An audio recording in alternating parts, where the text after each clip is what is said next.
Hey everyone, and welcome back to my completionist playthrough of the Baldur's Gate Saga with SCS. And here we are continuing from the situation where we dealt with the mages ourselves, not of course from the situation where Jaheira decided to disobey us and disregard our deal with Mr. Ployer here. So, bad Jaheira, bad. Also, she said no deals with the Slayer of Harpers, but technically she's a Slayer of Harpers now as well, considering what happened with Galvaray and whatnot. But anyway, in this episode, there's going to be a little change of plans, and we're not really going to use Jaheira's haste. We're actually going to give her a little bit of rest, because in this episode we're going to confront a very special enemy. But before we do that, a couple things I would like to mention.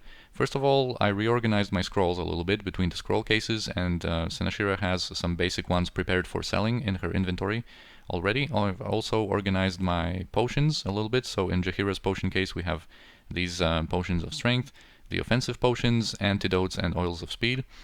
And there's also a couple of things I would like to mention in regards to some previous episodes. First off, due to some brain lag reason, I said that this amulet that grants us immunity to poison and the green scroll from protection from poison would actually protect us against cloudkill damage, but that's not how it works. These tools protect us from the poisoned status effect that would appear here in the list of buffs and debuffs, through which most poisons deal their damage, their periodic ticking damage. But Cloudkill is kind of an exception to that, because it delivers its poison damage directly without inflicting that status effect. So it's pretty much impossible to protect yourself against Cloudkill damage. And I guess there might be a role-playing justification to that, because it's supposed to be like a toxic gas cloud and not a poison that runs in your veins and whatnot, but that's just how it works. I've also posted a comment correcting that piece of information in that episode with Itafir. Also, next thing, when it comes to Sunfire, the spell we used last episode, I just wanted to quickly mention that even though it doesn't bypass magic resistance anymore in the Enhanced Edition, where they fixed that oversight, it's still a decent spell to memorize on someone like Edwin with some excess level 5 memorization slots. Because first of all, it's a level 5 spell, so it bypasses Minor Globe and Globe of Invulnerability, and it's also at the same time an AoE spell, so it bypasses single target mage protections. Of course, the downside of it is that it deals fire damage, the most commonly resisted damage type, and also mages in the future are going to be protected against fire more and more often, so I just wanted to get some use out of it right now to interrupt some mages, deal some damage to them and whatnot.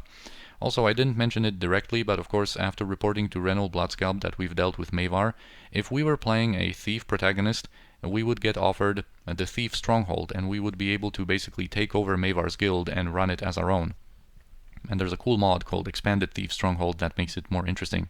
And also the last thing, I might have addressed this in Baldur's Gate 1, but it's probably about time for a little refresher, about the number of attacks. Of course, these are fractions, so that's 7 by 2 means 3.5 attacks, and basically how that works in game is that Senashira is going to deal 4 attacks one round and 3 attacks the next one, and is just going to alternate between the two. There's never anything like a true half of an attack, I guess. A little like half-assed slap with a weapon, I guess. But anyway, that's all I wanted to say. Also, we can level up Senashira, which is a very significant thing, because now she's going to have access to level 6 spells. And I think I'm going to put this second point into Short Sword, because that's going to be her offhand weapon throughout the whole saga. But I think next we're going to level up a little bit of a longsword on her, I think.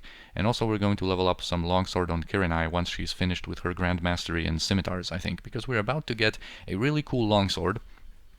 And, the downside of having more proficiency points when it comes to your offhand weapon is that this half of an attack per round goes kind of to waste, because the offhand weapon only attacks once per round and you don't get the benefit of that. Of course, you still get the hit and damage bonuses, so I think it's more reasonable to put this second point into Short Sword instead of starting to leveling up something new.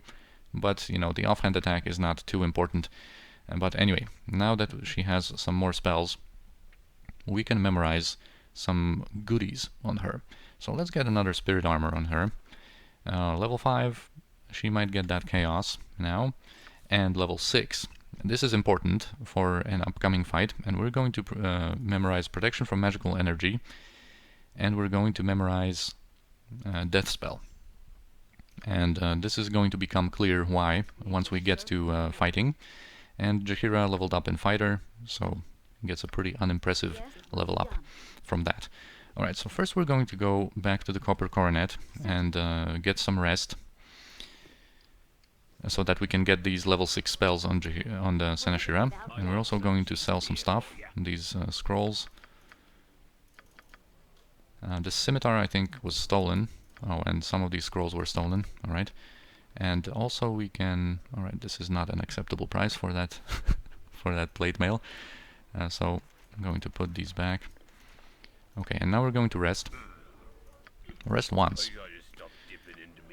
So that we can have our spells reloaded. Jaheira, of course, is still cursed. Also, since it's nighttime, it's 1 in the night, 1 AM. I am going to use a little scroll on Senashira to protect her against domination. There it is. This is going to be enough for that effect. Because now during the night, this is the perfect time where some of these encounters between the Shadow Thieves and the Vampires are going to spawn for us.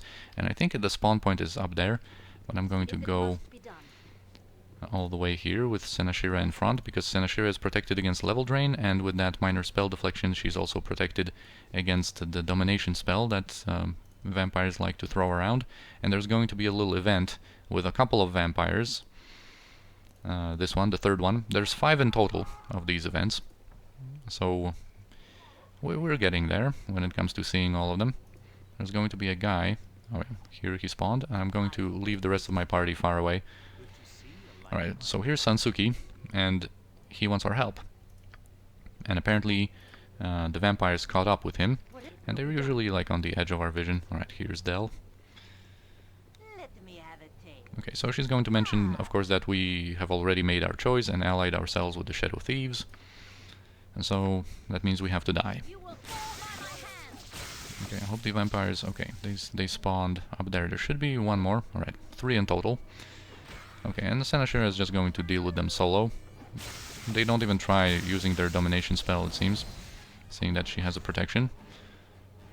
But unfortunately they drained our stone skins. Alright, so Del is dealt with. And now these generic 2 vampires. Yeah, unfortunate that they cut through our stone skins. I wanted to make use of them still, without casting a new set. But I guess we're going to have to use a new set of stone skins.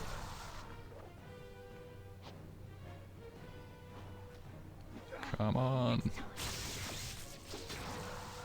Die already. Alright, so of course Sansuki is pleased with that outcome. And here's also Habib. He's a person that appears in a couple of places. We might be able to see him in a Shrine of Ilmater later on. He doesn't seem to be all that well adjusted, and he's going to attempt to throw his scimitar at us. And seeing that it didn't really work too well, he's going to flee. And there's like 2 more places where he can appear, and there's a scimitar on the ground, just a normal scimitar. Yeah, so we're going to be able to talk about him in the Ilmater's shrine a little bit later on, if we see him there. Anyway, now what we want to do is go to the city gates. Oh, we also got ambushed, but I'm not even going to like deal with these guys. Let them flee. We have some business to do in the city gates. Alright, so again in the city gates it's nighttime. There's a little cutscene with a smuggler. Well, not cutscene, a dialogue between a smuggler and a guard that we're going to have to showcase in a different time during daytime. And there's also later on a merchant being bullied by some kind of a thug that we're going to have to save. Alright, here Rilmi is going to tell us about a local pair of celebrities, Olava and Tiro, that apparently are very well known in this district. And it seems, at a glance, it seems like a story very similar to Romeo and Juliet. That apparently those are 2 lovers that their families want to keep apart. But it's not like that at all. It's not like, you know, a classic. It's not a classic like that. Basically, the 2 of them are a very bad influence on each other. And when they are together... well, it's going to get revealed in a second. Yeah, Guerra is just a waitress here, I guess. Here, this drunkard, Maunu, actually can provide us with a little bit of information that will allow us to piece like the different like puzzle pieces, I guess, of this whole like story with Olava and Tiro together. Because if we ask about what's his occupation, he said that he used to farm, but his barn burned down, and that's actually a relevant piece of information. There's also a secret passage that we're going to go through in a second. Yeah, and he's basically going to give us a little bit more of backstory between Tiro or about Tiro and Olava. Yeah, best you leave them alone though. Let nature do its work on them. Yeah, used to be nice kids. Don't know what went wrong. So he actually provides us with some decent information about all that. And here this guy actually offers us a room in the stables, a quote-unquote room. Basically, he mentions that yeah, he can place a blanket in the stables so we can sleep there. And no one wants us to get involved in the affair of Olava and Tiro, and that's for a good reason, actually. So let's go upstairs. They're going to be there, the two lovers. And yeah, nobody wants us together. And they're going to mention a couple of times that I think Tiro's father managed to yeah, keep their business from spreading out, because what they do is not entirely legal. So I guess his father is an influential figure and was able to, like, you know, keep quiet about what they've done, but not for much longer. Yeah, so they're famous. I'm kind of skimming through this conversation. I don't want to miss out on one part. Yeah, you can say to them, like, you know, it doesn't matter, don't listen to them, love is all that matters. And they're going to be like, yeah, you're right. And I'm going to elaborate on that in a second. We're not going to encourage them to stay together.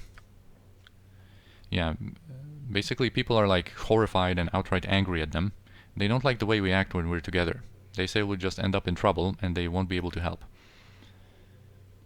Yeah, they've had guards following us, making sure we don't do anything wrong. So this already sounds a little bit suspicious. Not really so much like, you know, Romeo and Juliet. And here is the relevant piece of information. Can't watch us all the time though, We slipped away for a bit. Old man Maunu's barn was never the same. So here we can kind of put two and two together. And basically they engage in like different arsonist, I guess, activities when they're together, and they actually were the ones who burned this guy's barn and made his life go to ruin, basically, and like spiral into a path of alcoholism for him.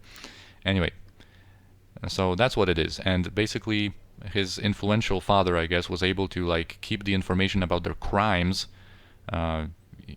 you know, not to spread out all over Athkatla so that they don't get into trouble, but they really need to like split.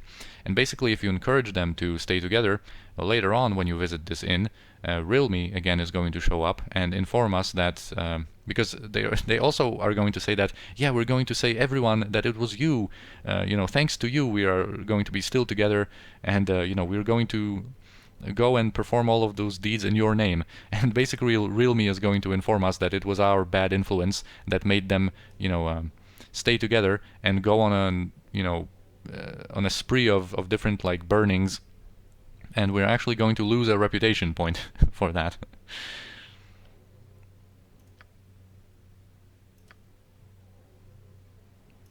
Yeah, again about his father.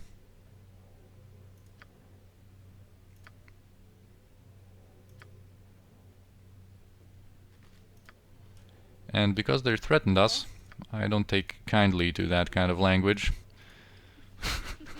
Boom! Boom!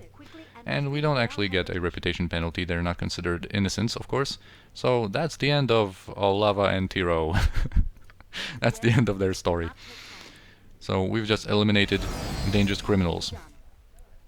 Okay, now this secret passage we actually do have to unlock. And behind this passage is a Lich. And We, at this level, with our arsenal of gear and spells, we have no business trying to confront a Lich at this point. But I am going to do it in a special way, and I think I'm going to kill only this Lich this way, because I want to get rid of him early, because he guards a special sword called Daystar that I want to obtain already, because there's plenty of different opportunities to use that sword across the game, and it's just a shame to like wait until the end of Shadows of Am to obtain it, and miss out on all of those chances where we're going to be able to put it to good use. So I wanted to get it early, and I'm going to showcase kind of a different way of dealing with a Lich, I guess, and how SCS handles it, because this is a pretty cool change. Anyway, we are going to have to buff up a little bit. Liches in SCS have a like a Lich Fear ability, so we need to protect Senashira, who is going to go in alone, by the way, in there. She's going to protect it against, or be protected against fear. Now what we also need to do is give her 1 oil of speed, just to make her a little bit more effective in moving around and dealing damage. Actually, before she does that, let's actually get that stone skin on. And now she can drink the oil of speed. And also use that protection from magical energy on herself. And that's a spell that is going to give us a 100% resistance to magical damage. And this is the type of damage that spells like Horrid Wilting or Skull Trap deal to us. And Horrid Wilting as a spell, is an AoE spell that Liches are very fond of, and the fact that it's an AoE spell is going to be important in a second. And now I think it's basically all that we need. I'm just going to keep my buffs safe with Spell Immunity Abjuration, and we're going to give her a Protection from Undead scroll. And I'm just going to keep it in my quick slot. I'm not going to use it yet, because if we use it already and we enter while under this effect, the Lich is not going to, first of all, trigger his little dialogue, his little speech, and second of all, all of his pre-buffs are not going to trigger properly. Like, I just want to show his full capabilities. Basically, let's just wait a little bit so we can use that Protection from Undead scroll right away. Alright, here's a Lich that apparently you know, in this inn, behind the wall, had a resting place for a long time, but we have disturbed his rest, and now he's going to get mad at us. So I'm going to use this protection from undead right now, and what this is going to do is basically make us invisible to him. And in the unmodded game, what that would mean is that he would just stand there and do nothing, not being able to see us directly, and he would just take a beating until he died. And he wouldn't react in any way. And this is kind of a cool opportunity to show how SCS made these creatures that you can protect yourself against like that, with like a protection from undead scroll against undead, how they react way more intelligently in these situations. So basically what he's going to do, even though he's not going to be able to see us directly, he is going to do a couple of things. First of all, he's going to throw around remove magic to try to dispel that protection off of us. But of course we have spell immunity to abjuration, so that's not going to affect us. Second, he's going to summon some stuff, you know, the type of creatures that are going to be able to see us, so non-undead creatures that are going to be able to deal with us. And his third option is to throw around like AoE spells like Horrid Wiltings to try and deal with us that way. So of course we are protected against all of that, and we have that death spell prepared, because death spell is a spell that instantly kills summoned creatures.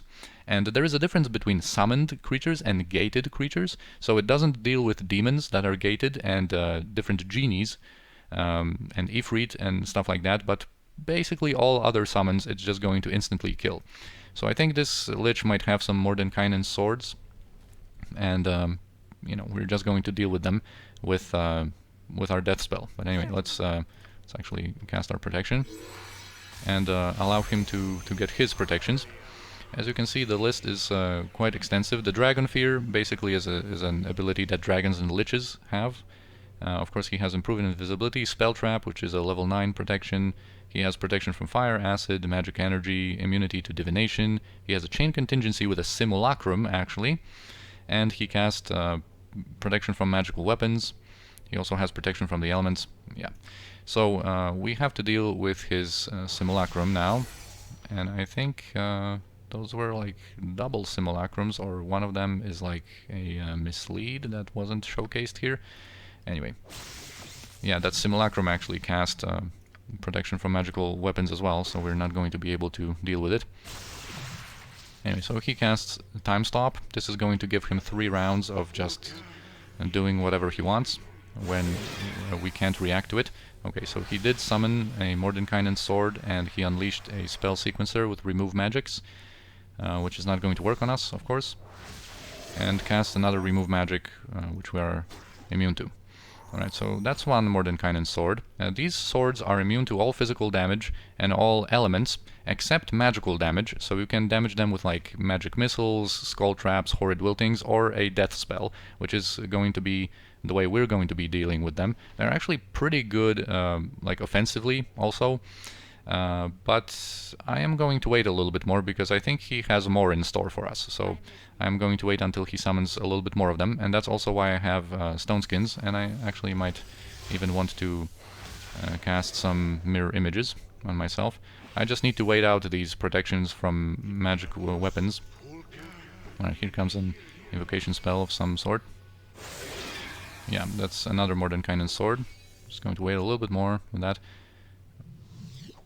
He doesn't have protection from magical weapons anymore, but he has mirror images and stone skins, so that's why we're not really dealing damage, but we are succeeding with our swings here.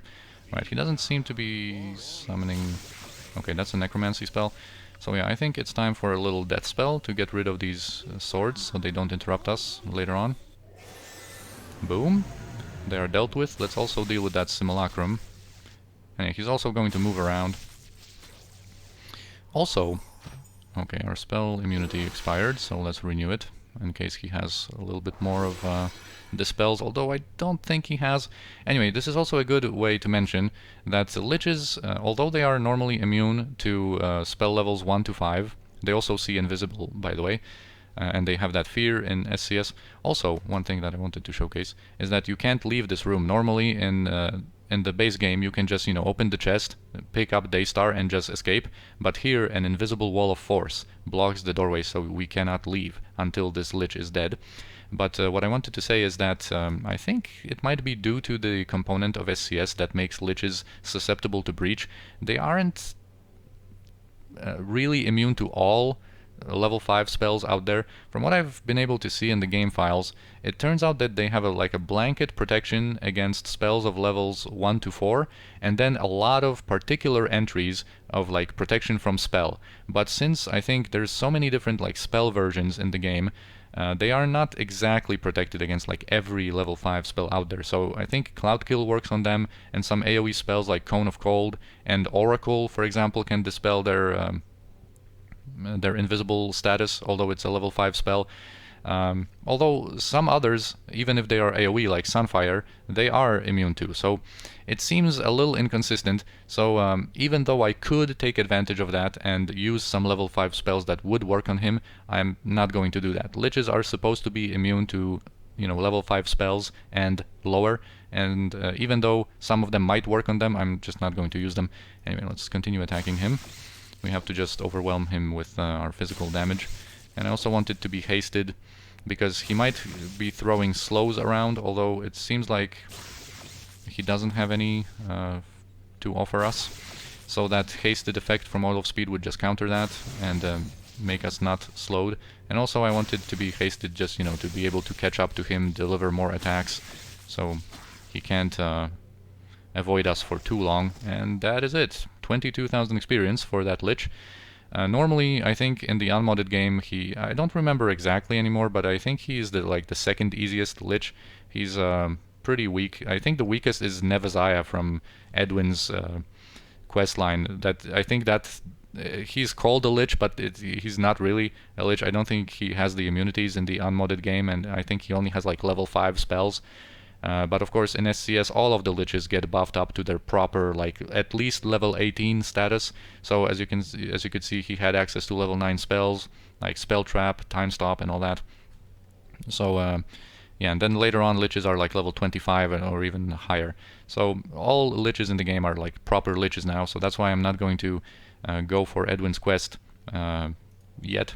But yeah, I think this is going to be the only Lich I kill with a protection from undead scroll active. I just wanted to kind of showcase it, you know, how cool SCS makes them react even if you are protected against undead. So he drops a couple of wands. I think we might have to pick a lock here. Yeah. To receive our main prize. And here it is, Daystar. Oh, also a project image scroll. Sweet. That's a random loot, I think. And yeah, we will even identify. I also realized that I should have used my 3 identifiers on the glasses before we rested, but anyway, so here is our prize, Daystar. It's an amazing sword because first of all, it has the spell Sunray on it, which is a level 7 divine spell, which deals immense damage to undead. It also bypasses magical resistance on undead only. It doesn't bypass magical resistance on non-undead targets, and it just deals immense damage, and if they fail their spell, they just destroyed. They receive like 1,000 damage and get destroyed. Also, it hits like as a +4 weapon, and it also deals double damage against undead, which makes it pretty much the most damaging weapon that you can use against demi-liches with their insane physical resistances. This sword, because of that double damage, that second kind of strike, is able to deliver much more damage to them than pretty much any other weapon. So yeah, it's a really cool sword. We're going to definitely make a lot of use of it. Here's another ring of invisibility. But I might, oh yeah, Edwin is not here. I might use that, or identify that later. I don't think we need to do it right now. I'm just going to drop this stuff. And yeah, there's a wand of cloud kill, fire, lightning, and this is a rod of terror, which is not that useful. And where do we have that? Oh yeah, that's Habib's, one of the Habib's scimitars, I think. So yeah, nice. Our first encounter with a Lich, rather successful. 1v1 between Senashira and that Lich. And I think what we're going to do now, that this business is over, I think I'm going to go and do Diarni's Keep. Normally, that's the quest that Nalia wanted us to perform. Okay, another ambush along the way though. So this is just a group of orcs and some Orcs, and I think they have some orc like priests, yeah, in their group. So what we're going to do, I think, is treat them to a little holy smite to just interrupt them, blind them as much as we can. Edwin is actually going to go invisible, as is standard procedure in these types of situations for him.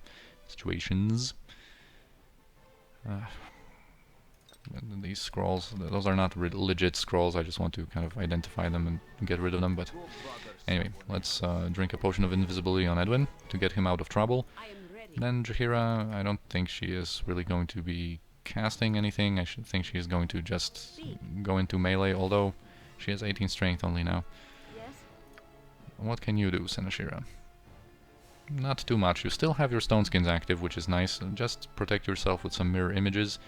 And Kiranai probably needs to go invisible as well, because she's like somewhere...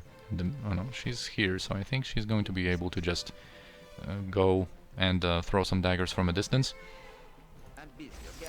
Alright, so Edwin now is invisible. He's going to go away and cast some spells later. And now Senashira and Jaheira are going to be able to... You know what, maybe Jaheira can use her wand. We really need to recharge that wand, by the way. So actually, I am not going to use it. What we can use it... Let's just check out their... Since a lot of these orcs have Barbarian Rage, and they also have some Cleric pre-buffs, Fear is not going to work. One idea was to use that wand to fear most of them, but I think we're just going to have to attack them in melee and bank on that. They also have an Orc Mage with protection from magical weapons. Alright, that makes it different. But that Orc Mage... It's okay, has minor globe, improved invisibility, and that's minor spell turning as well. Alright, so some AoE spells are going to be in order, and I think Kiranai might also start detecting illusion.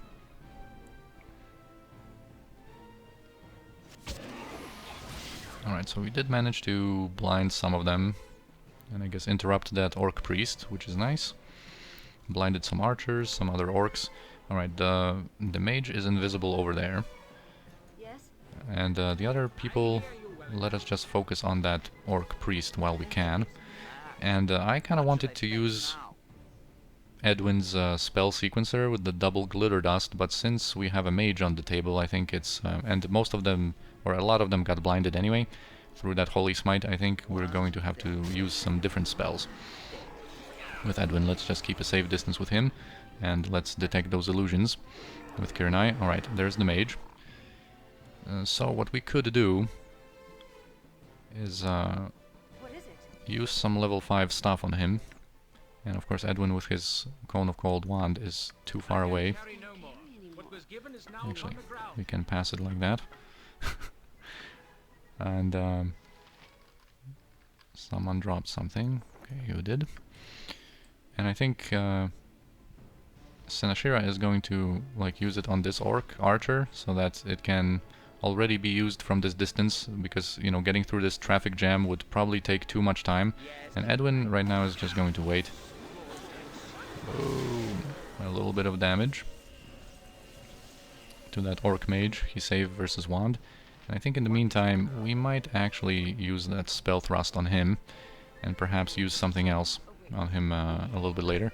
Alright, now that the illusions are dispelled, Kiranai can start throwing daggers at him, and... oh yeah, Anoman is using his ranged weapon, that's why he's getting destroyed in melee. Alright. Also, we had our protections dispelled through remove magic, I think. That happened, yeah, right here. So Senashira has nothing right now. Doesn't have any mirror images or stone skins. But anyway, continue attacking that priest. And now that this orc mage is not protected anymore, we can probably offer him a little acid arrow.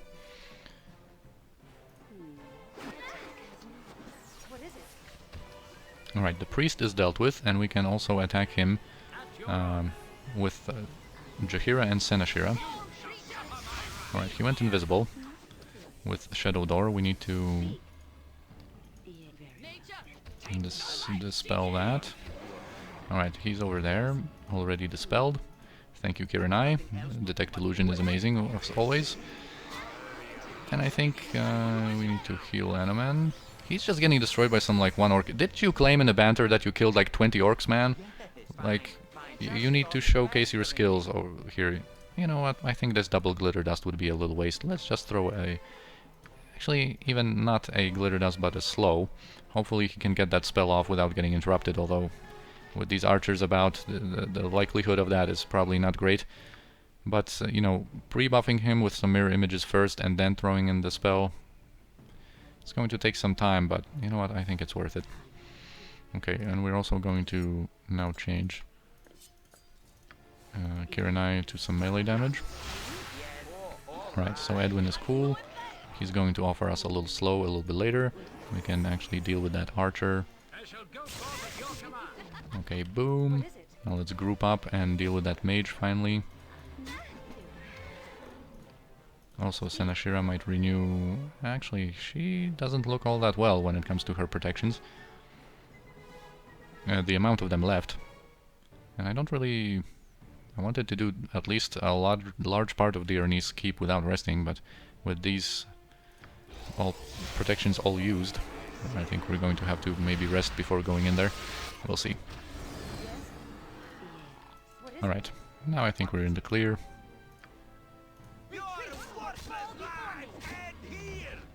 Still receiving some damage, but now we should be able to clean up. With all of these guys either blinded or slowed. And their numbers just crumbling. Alright. Okay, a little orc ambush then. Let's see if that mage had anything. That was the priest, I think, and the mage died somewhere over here. Let's just use the quick loot. Oh yeah, we also have all of these wands. Let's just have something on... we have this normal scimitar that we don't need.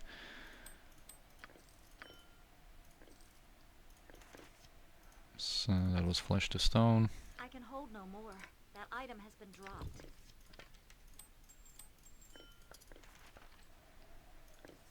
Some arrows +1, some like gems, little goodies.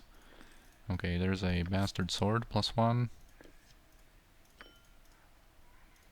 And a leather armor, a studded leather. I can hold no more. That item has been dropped. Alright, I think... Oh, our gem bag is full. Because I haven't been selling my gems. Let's give that to... yeah, to Animan then. Just swap the two. Yeah, I haven't been selling my gems.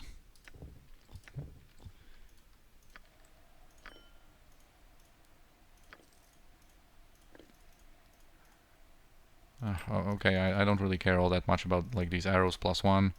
Is there anything valuable there? Okay, doesn't matter. It's cool. Now we can go and return on our course to Diarne's Keep. And here we're just going to go directly west, because there is no direct entrance to the keep.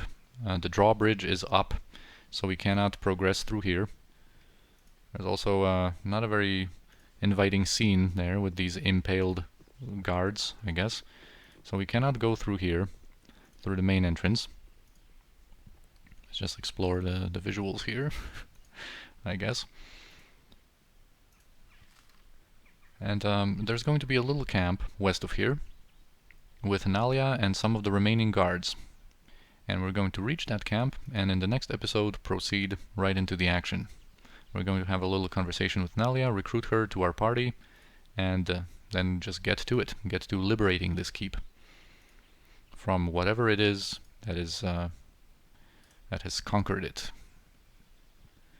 Whatever monsters lurk inside. Anyway, that's going to be it for this episode. I thank you for watching, I hope you enjoyed it, and I'll see you next time.